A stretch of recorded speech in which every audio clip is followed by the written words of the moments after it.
కర్నూలు జిల్లాలో Vemuri Kaveri travels bus ఓ బైక్ను ఢీకొనడంతో అగ్ని ప్రమాదం జరిగిందన్నారు పోలీసు ఉన్నతాధికారులు. బైక్ను 300 మీటర్లకు పైగా బస్సు ఈడ్చుకుపోయిందని, దీంతో బైక్ పెట్రోల్ ట్యాంక్ పేలి మంటలు చెలరేగాయన్నారు. DIG Koya Praveen, Kurnool SP Vikrant Patil, fire safety officer Bhupal కూడా ఇదే చెప్తున్నారు. ప్రమాద స్థలానికి చేరుకున్న గద్వాల ఎస్పీ గాయపడ్డ తెలంగాణ ప్రయాణికులకు మెరుగైన చికిత్స అందిస్తామన్నారు. మూడు సమీపంలో ఈ హైదరాబాద్ నుంచి బెంగళూరు వెళ్తున్న బస్సు ఒక బైక్ తో యాక్సిడెంట్ జరిగింది. సేమ్ డైరెక్షన్ వెళ్తున్న బైక్ ని గుద్దడం జరిగింది. సో ఆ బైక్ ఏదైతే ఉందో బస్సు కిందికి వెళ్లిపోయి ఆ బైక్ యొక్క ఫ్యూల్ ట్యాంక్ ఓపెన్ అయ్యి అక్కడ వచ్చిన స్పార్క్ నుంచి బైక్ నుంచి ఫైర్ బస్సులోకి వెళ్ళింది. సో డ్రైవరు, మనకున్న ప్రాథమిక సమాచారం ఏంటంటే డ్రైవర్ వెంటనే దిగి స్పేర్ డ్రైవర్ కింద డిక్కీలో పడుకున్న అతను లేపారు. వాళ్ళ దగ్గర ఉన్న వాటర్ ట్యూబ్ తో ఆప్టాక్ ట్రై చేశారు కానీ అప్పటికే వెళ్ళిపోయింది. సో మొత్తం తర్వాత ఈ ఫ్రంట్ డోర్ కూడా లాక్ అయ్యి, అదే ఈ షార్ట్ సర్క్యూట్ వల్ల ఏదైతే ఉందో అది ఓపెన్ అవ్వలేదు. ఆ బస్సు బాడీ ఏదైతే ఉంటుందో ప్లాట్ఫామ్ పైనుంచి బస్ లోపల నుంచే దానిలో 2 డెడ్ బాడీస్ ఉన్నాయి కింద డిక్కీలో. అదే డైరెక్షన్ వెళ్తున్న ఒక 2 వీలర్స్ హిట్ చేసినట్టుంది. ఎందుకంటే ఇక్కడ దాని ముందు 2 వీలర్ స్టక్ అయి ఉంది. సో అక్కడ ఫైర్ స్టార్ట్ అయి ఉండొచ్చు అని మన ప్రాథమిక సమాచారం. FSL టీం కూడా వచ్చింది. They are also examining.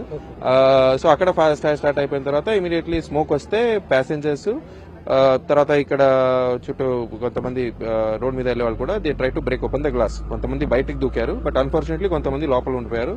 They are suspected to have died because of burn injuries. పడుకున్నాడు స్పేర్ డ్రైవర్ అతను. సో ఇది యాక్సిడెంట్ అయిపోయిన తర్వాత బస్ డ్రైవర్ అతను వచ్చి లేపాడు, ఇలా ఫాస్ట్ ఫైర్ స్టార్ట్ అయిందని. సో ప్రైమరీలీ దే చిన్న ఫైర్ అనుకుని అది ఆపడానికి ట్రై చేశారు ఒక బస్ లో ఉన్న బబుల్ వాటర్ తో. ఆ లోపల ఫైర్ స్ప్రెడ్ అయినప్పుడు స్పేర్ డ్రైవర్ చెప్పేది ఏమంటే he try to break open the glasses. అదే టైంలో బయట లోపల నుంచి కూడా వాళ్ళు గ్లాసెస్ బ్రేక్ చేసుకున్నారు. తెలంగాణ ప్రాంతానికి సంబంధించిన వాళ్ళు 13 మంది అని తెలుస్తుంది. దీంట్లో ఒక 7 మెంబర్స్ దాకా సర్వైవ్ అయినట్టు తెలుస్తుంది. అట్ ప్రెజెంట్ హాస్పిటల్లో ఒక 4 మెంబర్స్ ఉన్నారు. తెలంగాణ ప్రభుత్వం ముఖ్యంగా చాలా ప్రామినెన్స్ ఇచ్చేసేసి ఇమ్మీడియట్ గా కలెక్టర్ గారిని, ఎస్పీ గారిని కూడా మమ్మల్ని ఇక్కడికి పంపించడం జరిగింది.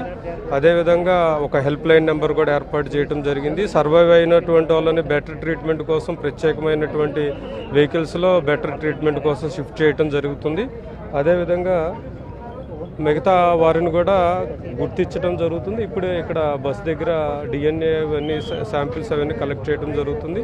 బంధువులకు కానీ శ్రేయోభిలాషులకు కానీ ఎప్పటికప్పుడు ఇన్ఫర్మేషన్ అందించడానికి అన్ని రకాల చర్యలు తీసుకోవడం జరుగుతుంది. ప్రాథమికంగా చూసినప్పుడు దీనికంటే ముందర ఒక 400 to 500 మీటర్స్ ముందర ఒక బైక్ యాక్సిడెంట్ చేసేసి ఆ బైక్ను అట్లే డ్రాగన్ చేసుకోవడం వల్ల లోపల ఉండే పెట్రోల్ లీక్ అయిపోయి ఫైర్ అయినట్టు సమాచారం ఉందండి. అది మేము ఎంక్వైరీ చేస్తున్నాం.